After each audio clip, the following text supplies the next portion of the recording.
Okay, we are live. Welcome everybody to this YouTube live presentation of an update on COVID-19 and the Livingston County response. My name is Ian Coyle. I'm the County Administrator of Livingston County. I'm joined by Jennifer Rodriguez, the Public Health Director in Livingston County. We are going to go through a series of questions that we've gotten in advance from the community through our email address and our social media and our Facebook and our website. And we're going to get through as many questions as we can. I appreciate all of those who took the time to ask them. If we don't get to them in the presentation itself, we will, everyone will be getting an email response to their actual question that they asked. So a little bit of housekeeping before we begin. The purpose and format is a YouTube live. It is live, but there is no interactive element to it. We've got the questions in advance, so we're going to answer them as best we can with the information that we do have. We've also disabled the chat feature, so we don't have the ability to chat and answer the questions, so we apologize for that. And the goal really is to inform and educate you as members of the public and the community for all the situational awareness, the information that we have, the county, state, federal sources. Jennifer can speak to the public health element, the public health response. So before we begin, I thought it'd be important for Jennifer at 1 o'clock on the 30th of March to relay sort of how things are and where we sit right now with our case count, positive and negative. Okay, great. So right now for Livingston County, we have performed 129 tests. Out of those, we have 114 negative COVID tests and 15 positive. We have 66 individuals that are considered PUIs. So those are folks that we are doing investigations on actively. And we have one person that is now recovered from COVID in the county. Thank you. And a few of those just came today. Yes, that's of this morning. Yes. Okay. So the county response, just to sort of set that up as well, we declared a local state of emergency, and that was declared after the state had declared a state of emergency. New York State has been declared a national disaster area, which provides some expedited fiscal and administrative relief for FEMA purposes, Federal Emergency Management Association purposes. We have then done a series of local emergency orders, primarily as it relates to administrative, financial, and procurement matters. And we've had to really consolidate all of our operations in terms of closing our buildings. Not something that you want to do as a public service provider, is close yourself to the public, but we're following guidance that has come down from the state with respect to essential, non-essential workforce, public interaction, public engagement from that direct personal contact, and then again, gatherings and social distancing, which we'll talk a little bit about here. We are actually filming live from the Emergency Operations Center of the county. We have activated that on day one of our state of emergency, and we've been working out of here for the most part for the last couple of weeks. So let's get to the questions. Just a couple of things on the questions before I begin. The questions we did attempt to consolidate a few of them if they were common. We got a lot of questions about the same topic. We might not read them verbatim, and again, we will respond to all of them via email for those that did email in. So without further ado, let's begin. We'll kind of have this exchange here where Jen's going to answer some solo, I'm going to answer some solo. We'll both have some comments on one particular question or another. So Ann writes, how is Livingston County ever going to know how many people have been or are or were infected with COVID if the only folks that are getting tested are those that are most at risk right now? That's a common question. It's a great question. And really, the primary issue with that is testing too soon. If we test too early, and really what that means is before someone is symptomatic, before they're displaying any symptoms, there's a real reliability factor in that they could get a false negative. And if they're a false negative, they may leave home, they may not practice social distancing, and later become a false positive. So it's really important for the integrity of the test result to test once someone is displaying symptoms. And Ann also writes, and as does Joanne, about just testing in general. We had a couple of questions on this. Why isn't more testing being done in Livingston County? A couple of people commented, I understand there are not enough tests. can you speak, Jen, to just the testing capacity issue as we know it to be in Livingston County? Sure. We know all areas of the country are facing testing shortages, but what I can say is we as a rural community have tested more than our counterparts in other states. New York's been way ahead of the game on testing. And we also want to make sure we're testing the right folks. We want to make sure we're getting the most reliable test result. We do have our hospital as our partner, provider's office that are willing to test. If you qualify and are symptomatic and need a test, no one has been turned away that is symptomatic and meets the qualifiers for a test. But we are working with our hospital, state, and nation on getting more testing supplies. And just an example, the supplies, as you can probably imagine, are in very short order. As soon as this crisis hit, this pandemic hit, all the normal supply chains for what's called PPE, personal protective equipment, and also certain medical supplies, which for us is what they call the OP and the NP test swab kits and viral medium. That is hard to come by these days. Those orders are hard to come by. We have them in the pipeline. We have them in the supply chain as far as ordering them on behalf of the hospital system and or the county itself, public health department. But sort of that saw a huge surge in ordering, and the supply is just not there for the time being.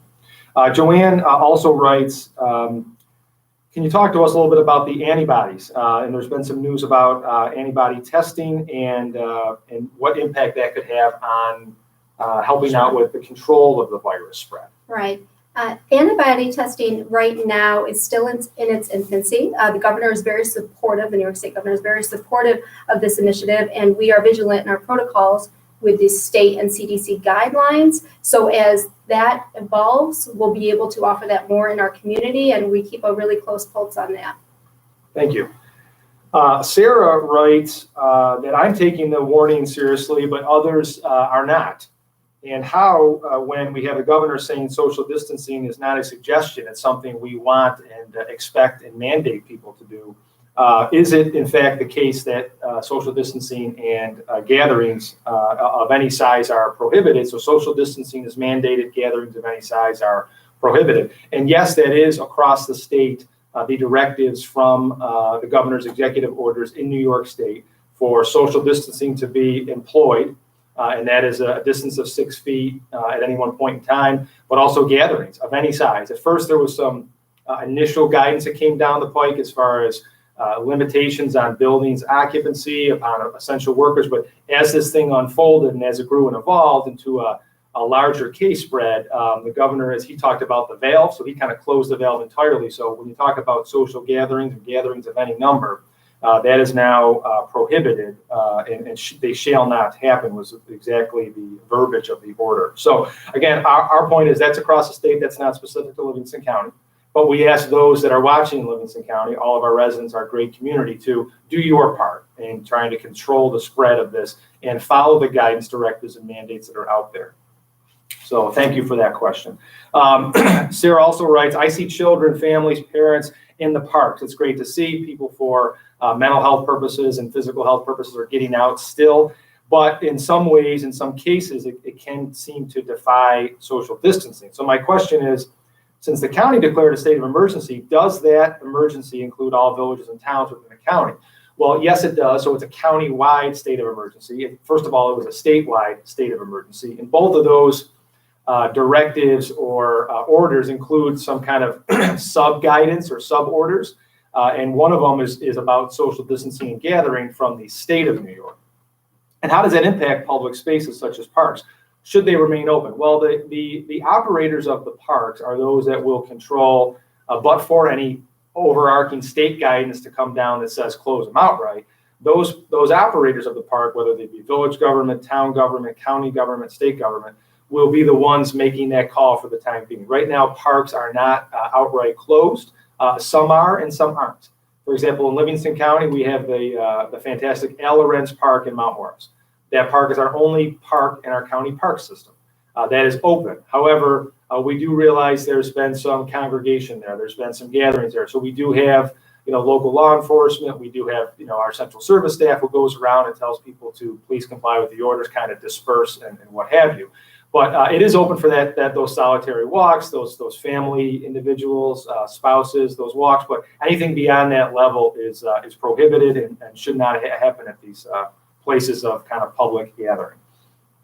Tony writes in Geneseo, why is the Livingston County Health Department only conducting what's called a contract traceback from the date of symptom onset for those positive for COVID? Jen, could you tackle that one? Sure. So we work closely with our New York State Department of Health and the guidelines and recommendations from our State Department of Health. Although the state guidance dictates that we start doing a contact investigation based on the day of symptoms, we actually go 24 hours prior to that. So we start our investigation from the day prior to having any symptoms, so we can really follow where the patient's been, any interactions they've had with the public. We certainly look for that less than 6 feet, more than 5 minutes. That's a real standard for us. And we try to go above and beyond the state guidance on that. Thanks, Jen. The next couple of questions deal with information exchange or information release as it relates to our own press and our sharing of information. So the first question does ask, and I'll kind of segue into maybe what I call the who, what, when, where, why, how of our information exchange to the public. But the question itself is, when the Livingston County Health Department informs employers, colleges, example SUNY Geneseo, or schools about members of their staff, students who are positive for COVID, what does the county health department hope that these organizations do with that information? Goes on to ask another question about when we inform. So I think the question is first and foremost answered by sort of a briefing as far as what we do. We release information on the gender, age range, and town of residence of someone who has been, information has been provided to us, to our health department. They have tested positive for COVID-19. The information exchange in terms of the particular demographics ends there. We only release information that is to do with what Jen referred to earlier as the close contact investigation. Were they at a public spot where they were symptomatic or deemed to be contagious? And is it in the public realm? Is it in the benefit to a public health, from the public health perspective, to release that information? For example, the residents on this live view may know that we released information one time about Wegmans visit, a local bar in Geneseo. We released information because we had consolidated it to a particular time and location that person that was tested positive might have been symptomatic, contagious, and potentially spreading the virus at those particular locations. Beyond that, we do not inform employers or colleges that either a student or an employee was tested positive. Our information exchange does end there. The why of that is basically on HIPAA, and it's on, which is Health Insurance Patient Protection Privacy. I had to get all those the acronyms right here. So it's on privacy, it's on personal identification, and it's on that expectation of privacy and what we will and will not share. And how we share those are social media, so our county's Facebook and Twitter. The county's website, which is a dedicated COVID website. If you go to livingstoncounty.us on the homepage, there's a big nasty-looking virus red dot that you can just click on. You will get to our dedicated COVID page, which has kind of two tabs in it. It opens to one tab, which is, I believe, resources or news, and the other way around, switch to the other tab to see kind of a cumulative list chronologically of all of our press material, all of our releases, but on the other side is a bunch of resources for the general public. So that's where we release it. That's who we release it to. So it goes to the press, the media, the public. That is what we release. And I think I described or detailed why we release what we release. Right, and it's just important to note that sometimes you may see things on Facebook or other social media venues, and that is really if the patient decides to share with their employer, their organization, their friends and family, to the general public. That is at their discretion. That is not really anything the Department of Health oversees or has oversight on. We do our best to ensure the patient's privacy. So it's really important when you see that information, you may see that before we do our press release or before we update our website, but the most credible information is really on our website. Thank you. James asks, and a reminder, if you're just joining us, this is Ian Coyle. I'm the County Administrator in Livingston County. It looks like we've got 98 folks joining us right now. Jen Rodriguez is the Public Health Director in Livingston County, and you're on a YouTube live session for a question and answer on COVID-19. These are submitted questions that came in from the public through our website. So James asks, this past Saturday in Geneseo, the parking lots for both Wegmans and Walmart were full of cars. What's being done to ensure that people are maintaining proper social distance?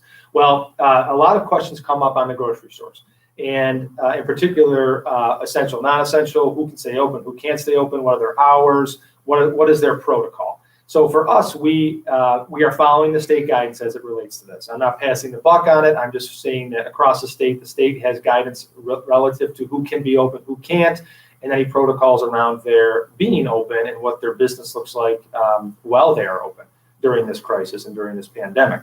So grocery stores can open. So that's starters. They can serve the public. They have developed protocols at the grocery stores in terms of marking off distances between lines as they form, shields for the clerk and the customer contact, hand sanitizer at the exits and entrances for folks to do that upon coming into the building and leaving the building, and things like that. So I think as community partners, knowing that they have to be, or that they're allowed to be open and they're choosing to be open, I think they're doing their part as it relates to that.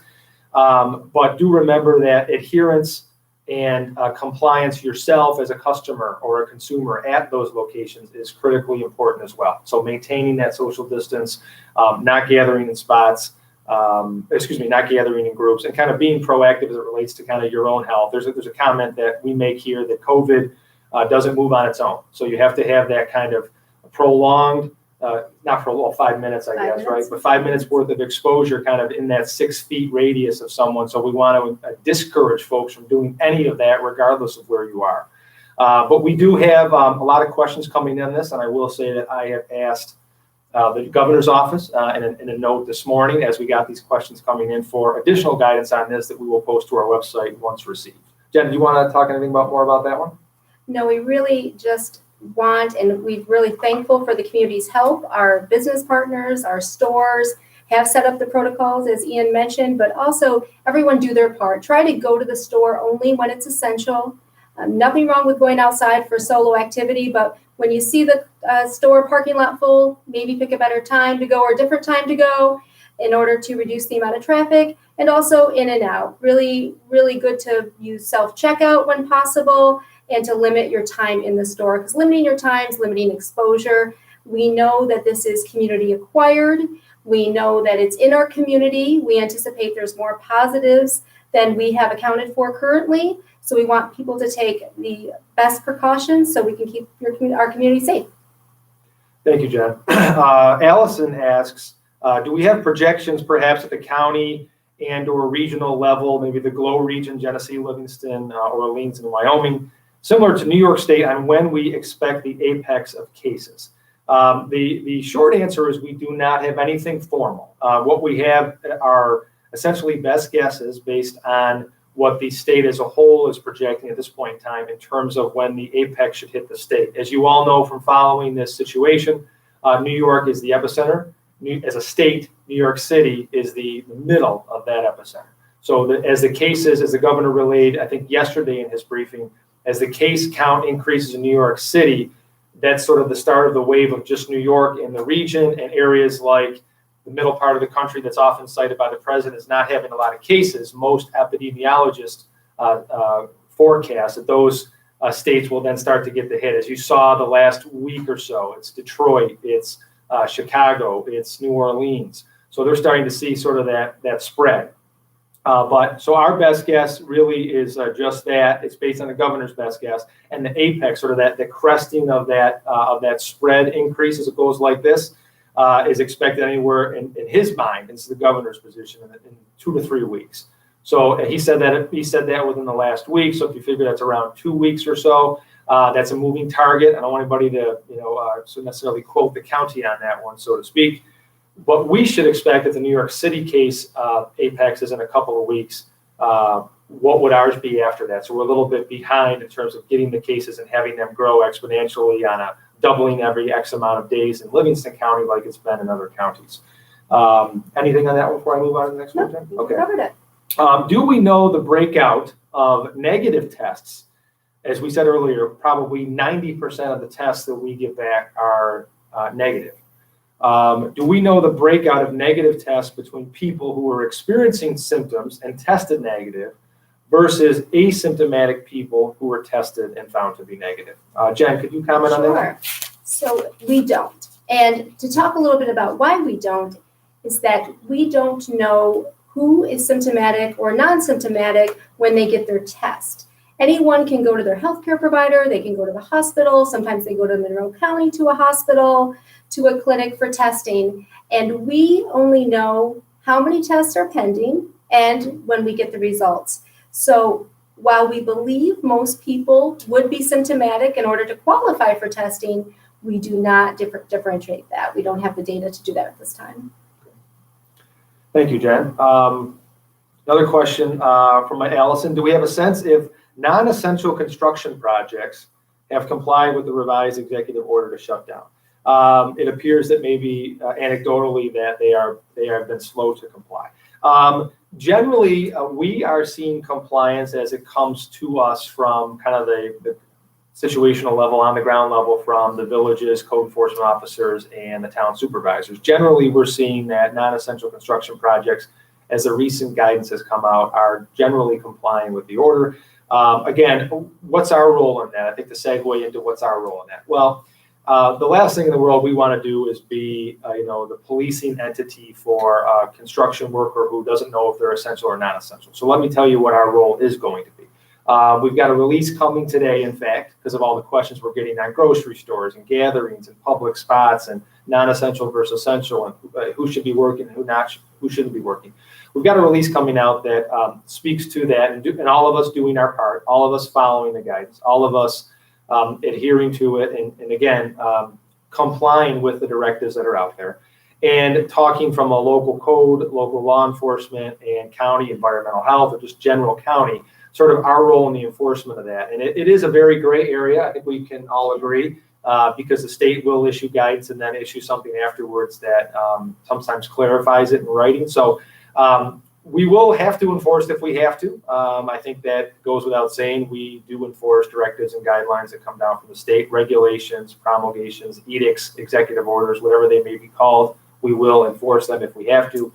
But generally, we are seeing compliance as in an overall aggregate basis, even for the construction projects, as was the question. Anything on that, Jen? No. Okay. Barbara writes about Airbnbs and temporary vacation rentals, and what are they considered, and what's the county, if anything, doing about those? Well, they are considered lodging. So the guidance is coming down from the state that Airbnbs, temporary residences, rental lodging around the lake that commences, or even people that have a seasonal home that are kind of normally at this time coming back to our county. Those are all, that's all able to happen. That's all able to transact like it normally does. I think perhaps one of the reasons why we did get this question a couple of times, not just from Barbara, was there was some national news on this front of so-called snowbirds coming back, people from downstate New York City Metro and Westchester coming up to their second homes, or just getting out of Dodge for a little bit, and a couple of counties, even in New York, reducing that to a press release and saying, please don't come. Livingston County is not doing that and will not do that. But what we will do is expect that general consideration. I think it's just the consideration of your fellow citizenry, of what we're dealing with. It's self-quarantine if you're coming from a hotspot area. As you come into the county, it's practicing all the protocols that we have in place in this state, that if you weren't in this state before that you came to Livingston County, we would expect you to follow the protocols and the new normal that we all have to operate in New York State and upstate New York. We'd expect all those people to have to follow that. But to the question, those are still allowed, and they're considered lodging and temporary residences. And just to add to that, the reason that it's so important that lodging and rental spaces do remain open and are essential is that we could be in the potential situation where we have a surge in capacity and we need healthcare workers to be housed in certain places. We work with quarantines. We sometimes have to isolate patients from their family.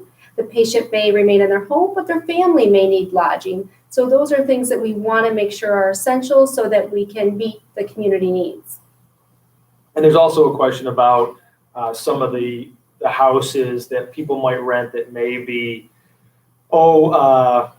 apt for a party type house, that sleep 8, 10, 12, whatever. The same rules would apply. And I know that may seem very carefree to say that and who's going to police it, but the same rules apply. We want people to be considerate. We want people to follow the laws. The laws are about social gathering. The laws are about, the gathering period. The laws are in place now about social distancing. We want people to practice them. We expect people to practice them. And again, if we get multiple levels of multiple instances of complaints on any property, I'm sure the sheriff, or if it's a bar, restaurant, environmental health, if there's a food permit, would be involved in that process as well. Moving on to the next question from, I guess this also from Barbara. Will the town parks and local state boat launches and marinas around Canisius Lake remain open when fishing season and nicer weather comes? So let's split that into two. So any town or local park, back to my other question, will be a town or local park, town or village park, maybe consideration. So that will be their discretion to remain open. If they are, any sort of new protocols or procedures that they would employ would be at their discretion and their decision. Unless the state comes in and kind of usurps everything and says you are to remain closed or you're not to open. I have asked the state for what they plan to do with any state park as far as any changes. I posed that question this morning, actually, and also as it relates to state boat launches. It's an issue near and dear to my heart as a fisherman, so I will be very interested to know what the answer is there. And Jen, anything on that? I think I covered that one. No, boat launches, parks. Okay. Moving on, has the county worked with the Chamber of Commerce and other entities to decide about tourism promotion or helping businesses that will be hurt by the lack of tourism? So let's talk about tourism, period. Tourism is a great industry for Livingston County. It's a great revenue generator for the county itself, but for also businesses that rely on those tourism dollars that come in, Main Street businesses, small mom and pop shops, the eateries, the bars, the breweries, the restaurants. So tourism is undoubtedly impacted negatively. I mean, it goes without saying by what's going on right now. I mean, they're getting creamed across the board.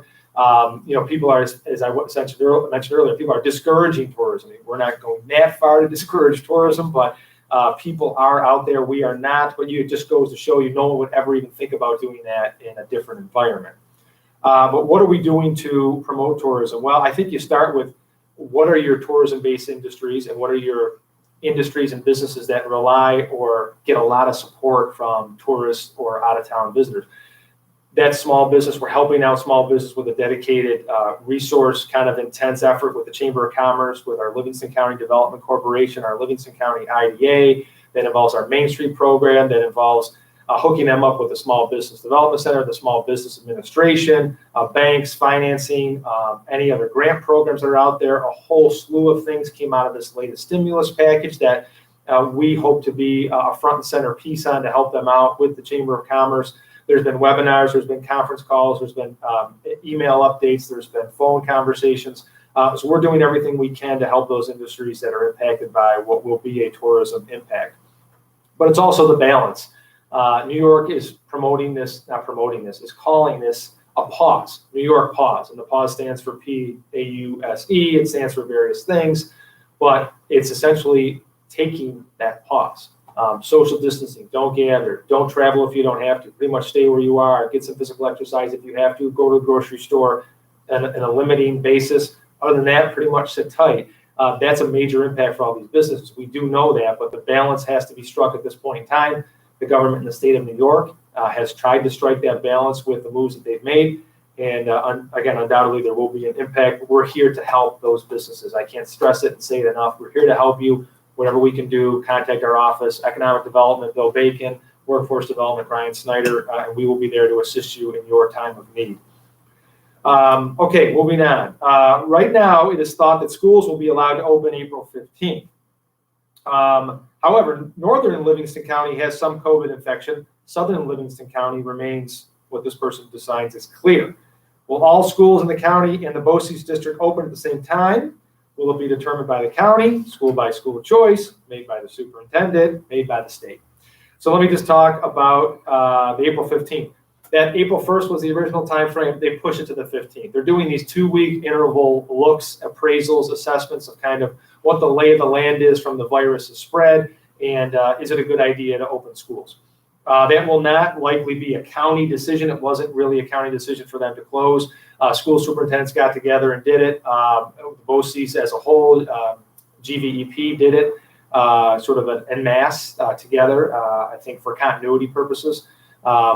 The state is also looking at guidance relative to that. I think they'll have some comments on if schools should open or not. So we expect that to be a state or school decision. We'll be right there as anyone needs us to support or help out in any way as it relates to school openings. But Jen, if you could just comment the southern northern thing. It says it's clear, but really it's not, because there's a lot of what I call walking positives that we might not know about. So I just don't want a false sense of security to develop for the southern end of the county, where there's maybe not noted positive cases or confirmed positive cases. I don't want them to have a false sense of security. Jen, could you just comment about that? Sure. We certainly know it is in our community, and there are more positives than we have yet accounted for.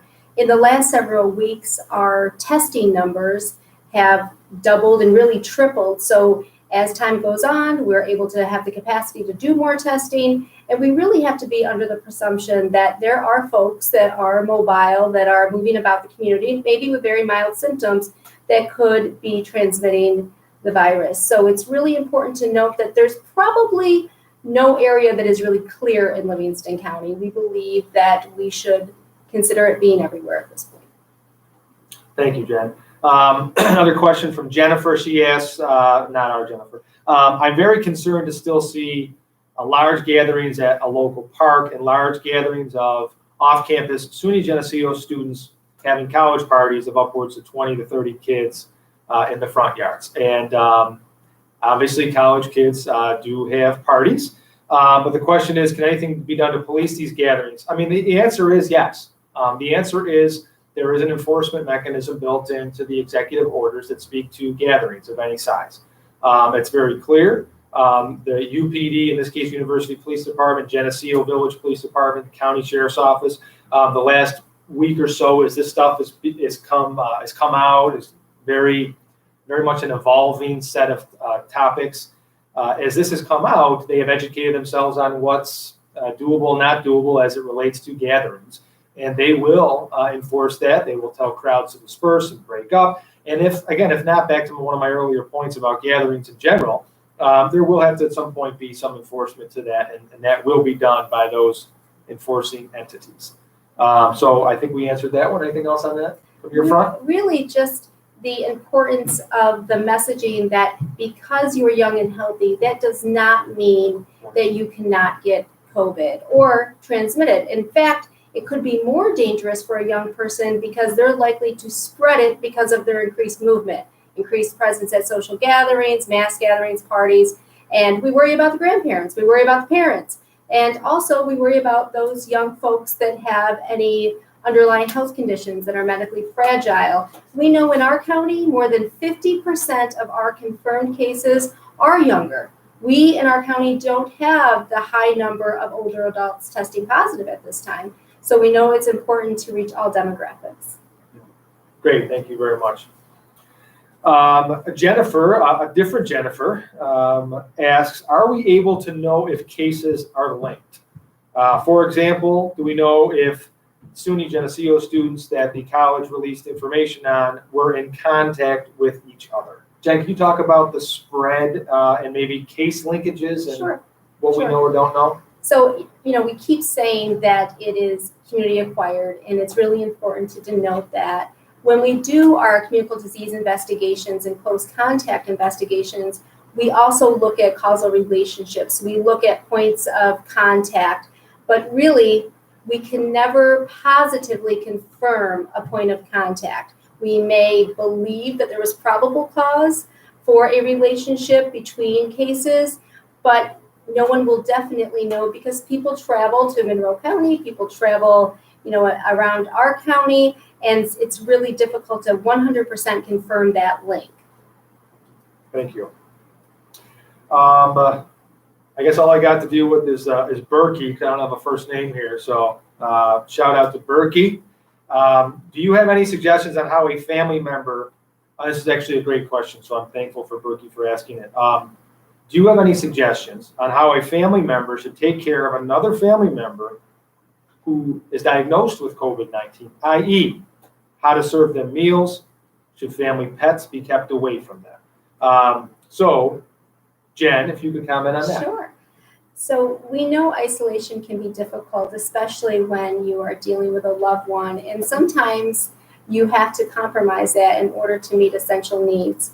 Social distancing, again, key. If you're dropping off food or groceries to a loved one's house who is tested positive, then you may want to consider leaving the food in the driveway. I know it's difficult not to have that physical interaction, but you can make a phone call letting them know you're coming and trying to remove yourself. If you do have to go into the home, make sure you're protecting yourself. Make sure you're staying within the home less than 5 minutes.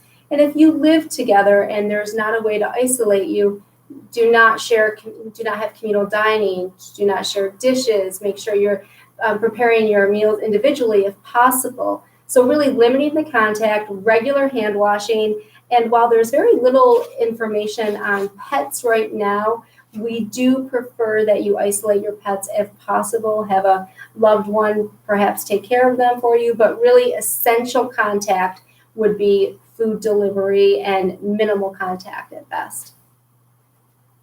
And if maybe to educate the public one more time on the issue. And again, this is Ian Coyle. I'm the county administrator. You're on YouTube Live if you're just joining us on a COVID-19 Livingston County update. This is Jennifer Rodriguez, the public health director in Livingston County. Maybe to educate the public a little bit, we would, if they're a positive COVID-19 and they live in the county, we would know about that. And we would be in contact with them as a primary helpful, there for you when you need us resource at the Department of Health for all of those questions, and we will be in regular contact with those folks. That's a great point. We really go beyond the health contact investigation and identifying close contacts. We also look at essential social services you may need, medication needs that you may have, food delivery that you may have, and we can provide that for you. That's a really good point. And we want to make sure, if at all possible, we can isolate you from your loved ones for your protection and for their protection, really. Great, thank you. If a person has COVID-19, this is also from Berkey, if a person has COVID-19 and recovers, a family member, for example, how is one sure they are no longer contagious and no longer need to be isolated in the house? Jen, can you handle that one? Yes, of course. And that is where we often get new CDC guidance that will perhaps supersede the guidance we got previously. So many of you will be familiar with the 14-day rule. And now that's actually changed to 7 days post-symptoms. So it's important to note that it's not from 7 days from when you had your COVID test. It's 7 days from when you started experiencing symptoms related to COVID. So we look for 7 days of having no symptoms, not needing any fever reducer, any ibuprofen, 3 days with absolutely no fever to being recovered. And at that point in time, we still want you to take all precautions to remain in the house when possible, but you are not under mandatory quarantine at that time. Okay, thank you. Ashley asks, when notifying the county of individuals diagnosed in Livingston County, could you let us know with each diagnosis whether or not there were public locations each person was at, sort of why or why not? I know we talked a little bit about this, maybe to kind of reinforce that or add anything else to the answer. So really, to reiterate that, we try to do a close contact investigation with the patient to see where they've been, where they've traveled to, who they perhaps have spent more than 5 minutes, less than 6 feet with. And oftentimes, especially now with social distancing and staying home and having New York on pause, we've been fortunate in that most people are already self-isolating. They're really taking their precautionary steps to remain home whenever possible. Now, if they leave the home, we've also been fortunate to know who they contact with, whether they visited a family friend or they did decide to go to a store. in the cases where we can't identify who those close contacts are, meaning that they're in a specific establishment, Wegmans was a good example, at a certain point in time, and we feel there could have been an exposure of more than 5 minutes, less than 6 feet during the time period, we obviously can't identify everyone who was in Wegmans at that time. So we want to make sure people are aware of their symptoms and they're calling with questions so we can help monitor those. So it's really a call from the health department to try to get folks that have been exposed when we can't identify them through other means. If we can identify them through other means, we certainly don't want to put that information in the press because we want to respect the privacy of the individual. Yeah, and I think the person was asking that she later comments that anything the county can do essentially to ease the fear, panic, and anxiety for so many of us each time we hear of a new confirmed case. And I think what we can do is talk about exposure risks as much as we can in the release, like Jen just said. We can talk about that age range in town, obviously. We can talk about if there's any noted nexus to that case, which we haven't really had between other cases. But as this grows, yes, there will be more cases. I think we have said once already, we'll say it again, assume that this virus has spread in the community and just be very vigilant and diligent in all that you do with respect to hand washing, distancing, and gathering compliance. What's this, Ashley?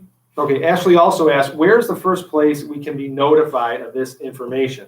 Many of us see some information on the Livingston County News, on a Facebook page. We've also seen it on the county site, news apps, or the state health department site. Which will show numbers and which should we go to for information? Jen, I have some thoughts, but why don't you start and I'll end. Sure. We really want to drive folks to our website and our press releases. That is where we are providing the most up-to-date information. As we mentioned earlier, you may get a call from your physician, anyone in the community, and may decide to share those results or share with a family friend, and they share those results. So you see them on social media. But really, for the most credible, up-to-date information, we do post on our website every day around the lunch hour, around 12 o'clock, and we make sure that we do our press releases the day of notification on a result. So I believe those are the most credible sites to go to. Yeah, so as far as Livingston County and the credible information and what's out there, what's current, what's factual, it's the County of Livingston information. If that's on our website, and then gets linked off of that to our social media accounts. Again, for those just joining, livingstoncounty.us, you'll see a COVID marker in the middle of the page. As you scroll down, click on that, it goes to our direct dedicated COVID page, which has 2 tabs, resources and news, information about COVID as it develops and the situation evolves. But again, it's also important to note that testing is also, as Jen said, interface with the provider community. So there are times when a Livingston County resident gets their care and their provision of medical care outside of the county borders. And that connection or that communication sometimes, and I'm not faulting the providers here, sometimes doesn't come directly to the Department of Health. It might come to the individual. And therefore, this system of communication is not necessarily bulletproof, so to speak. So you have issues where somebody finds out maybe a touch before we even do.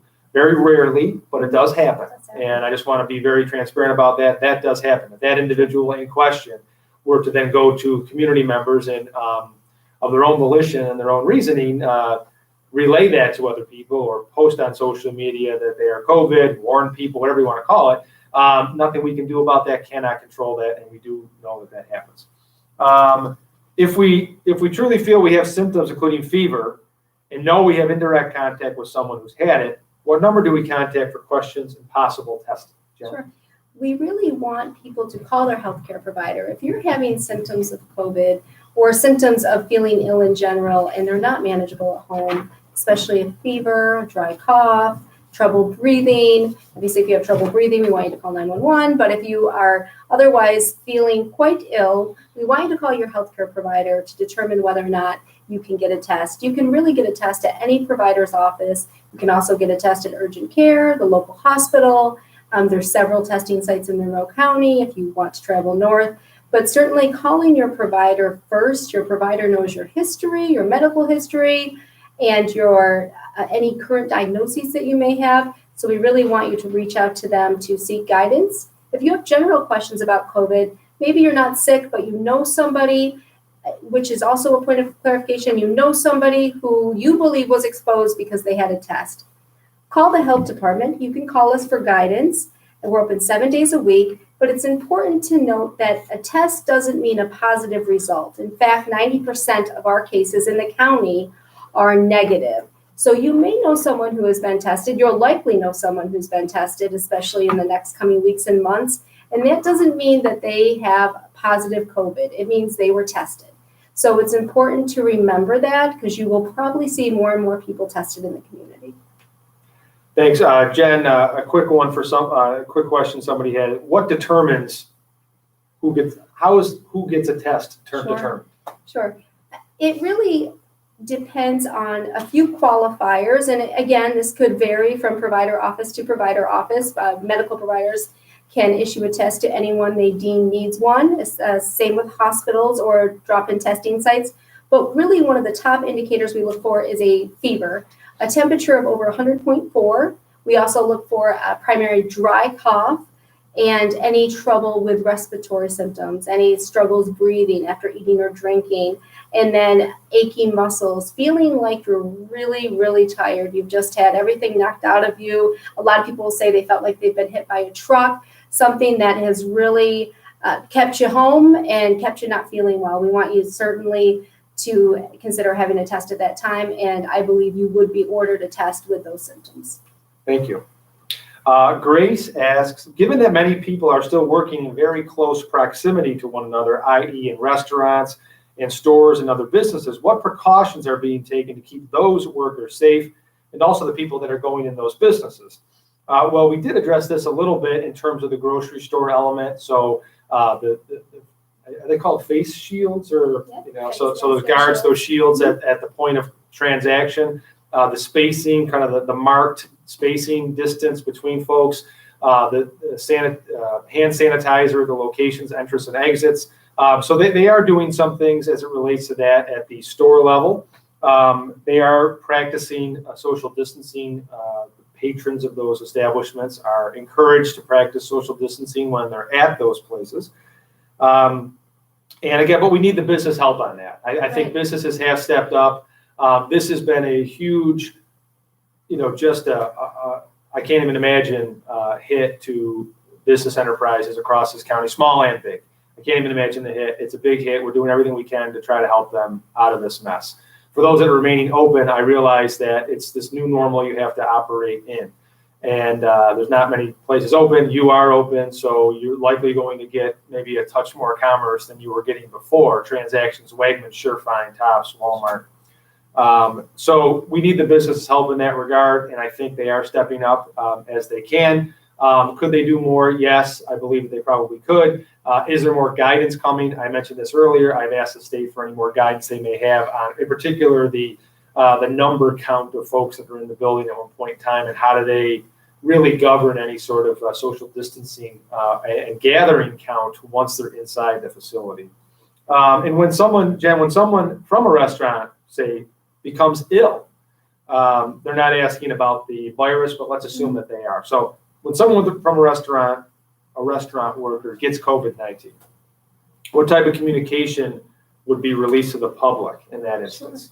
So we really look back to the close contacts, and we know if you're a worker or a patron in a restaurant, especially in a sit-down capacity, or a bar when they were open, there is a potential of exposure, close contact exposure. So while we will not identify who is an employee versus who is a patron, we make sure we do identify to the public if there was a potential exposure route from a public setting like described. And we do want to applaud our restaurants who have now gone to delivery, folks that weren't delivering in the past, and also curbside. It's really important. If you can stay in your car when you're picking up your takeout, that will really help all of our measures. It'll help the restaurant employees. It'll help yourself. Thank you, Jen. A couple more left, folks. Thanks for being here.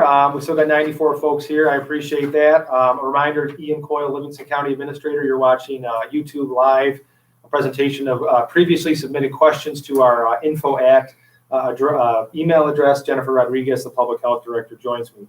Julie asks, why is the county allowing small businesses that are in very small buildings, such as liquor stores, stay open? There's no way that the distance from the clerk to the consumer can be accommodated with the 6 feet of distancing. Let's be safe, Livingston County. First of all, I'm with you on let's be safe. We need to be safe. We need to be safe with the community. We need to be safe when we're doing any transaction, regardless of what kind of business we're talking about. So we need to do your part, be vigilant, be diligent with respect to all of these compliance matters and adhering to the social distancing and the guidelines.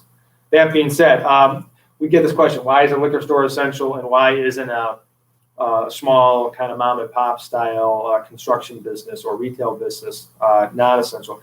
That was the state's decision. So the state made that decision of who's essential, non-essential. We did not make it.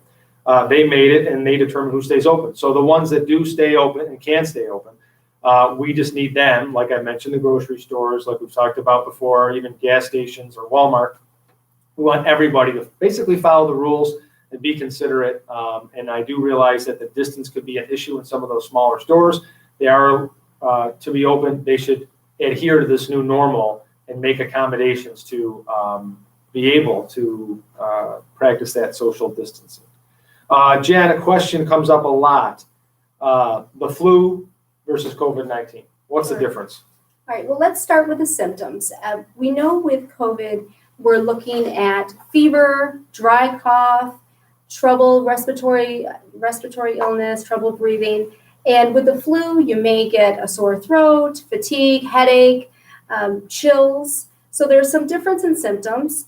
The flu, usually symptoms start 1 to 4 days. COVID can be longer, it's 2 to 14 days. And the biggest difference is the flu's been around for more than 100 years. So we know what we're getting. Folks can become immune to different strains of the flu. We have a vaccine for the flu.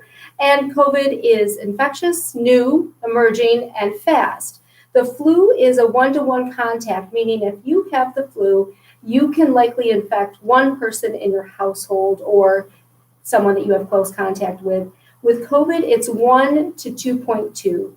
So for every one person that's infected with COVID, the potential of spread is they will spread to two individuals or more. 1 to 2% of folks who are diagnosed with the flu are in the hospital. 10 to 20% of those who are diagnosed with COVID are hospitalized. And while it's somewhat premature to discuss death rates because we are still testing more and more, 1%, less than 1% of folks who are diagnosed with the flu end up dying, while 3.5% of those who have been infected with COVID will end up also dying. So we do see a higher death rate. We do see a greater infection spread and greater hospitalization. You know, a lot has been on the news of late about those projections, and we're not going to sit here and talk about what we project rates to be or whatever. I can just relay to you what the present news is from the president's team. And they were talking about possible total deaths related to COVID-19 nationally to be in the 100 to 200,000 range. And that's sobering, that's sad, that's completely sad and tragic to even have to talk about that, but that is what they are forecasting. We have seen other forecasts that were in the range of 1 million, and that made a lot of news, and they're backtracking that downward.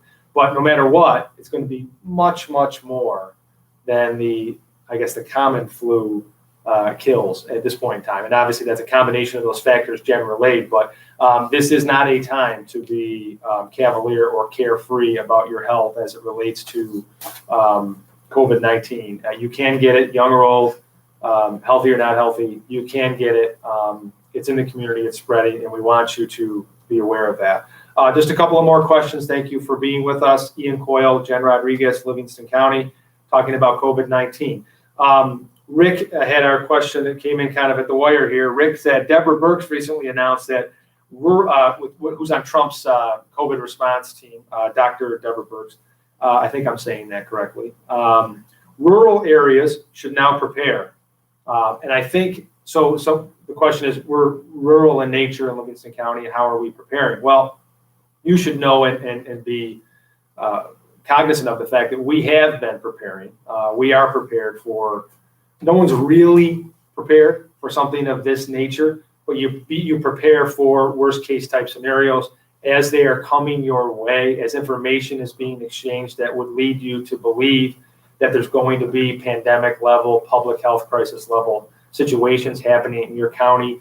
You have to sort of scramble and prepare and plan accordingly after that. So just a couple of quick steps. Are we prepared? He mentions PPE, personal protective equipment. Are we prepared? Well, we activated the EOC. We're live from the EOC Emergency Operations Center right now.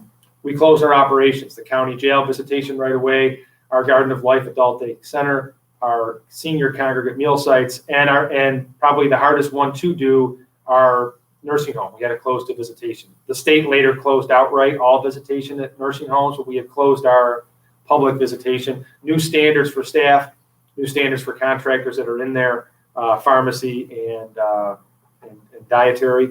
So we have all these new standards, these new protocols, these new systems in place. We ordered supplies. We got right in there. We ordered PPE, N95, surgical masks, gowns, eye shields, protective eyewear, gloves. All of those sorts of things are in hand. We mobilized. We do things called continuity of operations plans. We dusted those off if they hadn't been looked at in a while, and we got those all kind of working again through all of our county departments.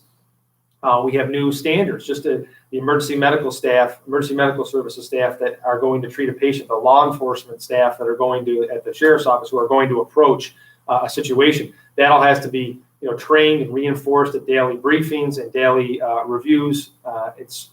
Basically, this is our new normal. This is our new system that we have to operate in. And we started to look at 2, 4, 6, 8 weeks out, because someone would say, how does a rural area prepare? It prepares just like an urban area. We just happen to have less people. So we're preparing food shortages. We're preparing how to get to homebound seniors. We're supporting this as best we can. I got to just send a kudos to the schools. School nutrition. When schools close, a ton of kids rely on that school to serve the nutritional needs for breakfast and or lunch. So the schools, in a couple of days, scrambled to kind of set up these nutrition delivery systems, which are just awesome and great to see. We may have to expand upon those down the road for the greater community. We were talking to the hospital system about hospital bed capacity, what we can do, supply ordering, partner with Noyes Hospital. So all the things that any area that's doing a good job at trying to prepare, we are doing in a rural area like Livingston County. So you should know that. Guess the last set of questions here, Jen. Let's see. Is it safe to go outdoors? It's we still want you to enjoy the beautiful outdoors, but we'd like you to do it as a solo activity or with your family, small family. We certainly do not want you to have a large family gathering at a park, but if you want to go for a bike ride, you maintain your social distancing, you want to go for a hike, you want to go for a run, we want you to do that. It's important to get some exercise, get outside, and enjoy the fresh air. So we encourage that. Thank you. So yes, the answer is yes, it's safe to go outside. Dave asks, I just lost my job thanks to COVID-19. What should I do now? And again, we talked about this, Meg. This is some of the hardest stuff that we have to hit. The health stuff is obviously paramount. Life and death type situations, somebody's health situation. Visitation at the nursing home is a big deal for us as an operational perspective. And the greater community, the stuff that comes up a lot is the business impact, the life impact, the livelihood impact, the employment impact of this virus on the greater Livingston County community. What we have set up is our resource list. We've set up our people to handle and triage all of these type of inquiries. The stimulus package includes unemployment assistance that's greater than is what exists now. Some other protections for furloughed workers, protections as far as loan guarantees and things like that for small business through the SBA. Contact our folks, livingstoncounty.us. You go to the COVID page, you'll see business resource listings. Workforce development and economic development are there for you. Also the Chamber of Commerce as well. So please, that's what you should do. You should make contacts with those folks. Do know there are people hiring. There is some hiring going on right now. So depending on kind of your line of work, there may be a possibility there. But I do understand the unemployment rate will skyrocket. 3.3 million was the last reporting nationally, and that was the quadruple the 1982 record for unemployment claims in that same time period. So it's going to be a big issue. We realize that. We're here to help you in any way that we can. Steve asks, I'm so bored being at home all the time. What can I do? Well, okay, I think we can both tackle that. So I've got some suggestions. Call your loved one, anybody that's in your household that might be restricted in their movement period, who's now really restricted, the socially isolated, the folks with mental health concerns. Think about your personal Rolodex of those folks. So my kind of practical answer to that is contact the loved ones, contact those that are homebound. Think about what you and your own community should do with in your idle time. What can you do to help out the greater community? I mean, that's my practical answer to that. Obviously, write letters, do a puzzle, work on your memoirs, watch Hoosiers, Netflix and chill. There's lots of other things that you can do. But from a practical kind of, I'm sitting here as a county administrator, what can you do with your idle time? Think about your community, your family, your extended family, your community, your village, what you can do to help them in their time of need, I would say. Anything you want to add to that? I would say to think about taking care of yourself and doing something for yourself. Try learning something new, maybe get to a project that you haven't gotten to before, utilize social media that'll keep you informed. And when you can, get outside for a walk. Still keep yourself healthy. We want to have a positive outcome here, and we need that with community support. We need you healthy and to be patient with this. Thank you. Last two questions, folks. Amber asks, with sales tax declining, do you envision an economic impact in Livingston County? And as I said a couple of times, yes, indeed we do. Sales tax in Livingston County is our largest single revenue center for the county's budget. So we collect $34 million in sales tax annually. That's a little bit more than property taxes. So all that sales tax that you sort of generate as a consumer for all your transactions, that 8% goes to Albany. They assemble it, sit on it for a while, collect a little interest, and then send it back to the county where it originated from. And for us, that represents that total about $34 million. The New York State Association of Counties has already put out economic impact analysis statements on the COVID-19 impact by county. And it's staggering. The impact is anywhere between $1.3 and $3.9 million. So that's to Livingston County. But not to overlook it. It is an economic impact. It's a budget impact. That's sort of the selfish way of answering that. And it's an impact for the county itself and our budget. But we'll get through that. We'll figure something out, and we'll move on. I'm more concerned about what the sales tax loss does for someone who relies on the transactions, the door traffic, the head count, the commerce, the customer base in their small business or whatever, their restaurant, their bar, their brewery. That's what it concerns me as county administrator for the greater community out here in Livingston County, who has been so good when everybody needs something. The Little League, the donation to the 5K, all those small businesses step up. Now it's our time to help them in their time of need. It's our time to step up to help them out. So my concern is less so about the economic impact. It's the societal impact. It's the county impact. And it's the business and the livelihood impact for all those businesses that are negatively affected by this crisis. So think of that when you think of sales tax impact. Don't think of the county. Frankly, we'll figure it out. It may be hard. It may be tough decisions. It may be messy, but we'll figure it out because we can of our size and our scope as a government institution. Think about your neighbors that own small businesses and how they're going to get through it. Last but certainly not least question is from Nancy. Nancy, Jeff, Sean, and Annette have all kind of hit on this one, and that has to do with mental health. So the county runs, in addition to all of our other departments and scores of services, we run a dedicated mental health clinic. And folks are talking about the social isolation. Socialization period is so important for someone's mental health, of getting out and getting fresh air. Even sort of doing that, the social gatherings of many, many people is great for people's mental health. Now that we are restricted in those type of things and we have this new normal we're operating under, Jen, can you talk about what we've done, what we're doing, and what's available? Sure. We have and again, social distancing comes with secondary consequences, and that certainly is feelings of isolation and potentially feeling depressed due to that. We have our mental health services. They are open still 5 days a week. We are doing telephone counseling and Zoom counseling sessions. We also have a crisis hotline. It is free to anyone, and that's available at any time. And we really encourage looking at virtual social gatherings. If you, not that we're advocating drinking, but if you do a virtual happy hour or a virtual get together with your friends and family, you still can do that. But certainly it is important to reach out because you're not alone in the way that you're feeling, and we want to be able to offer supports. Thank you, Jen. And so to close out, I want to thank you all for taking the time to join us today. We're going to be doing some form of kind of video updates as the press releases kind of come out and the positive case count increases. You see the prescribed kind of formulaic format that we do in our press releases. We're going to try to engage and get to the audience and educate you as members of the public in different ways through maybe video and other channels. But I leave you with a couple of things that we've been talking, sort of some adages that we've been throwing out there. Staying home saves lives, period. COVID-19 does not move on its own.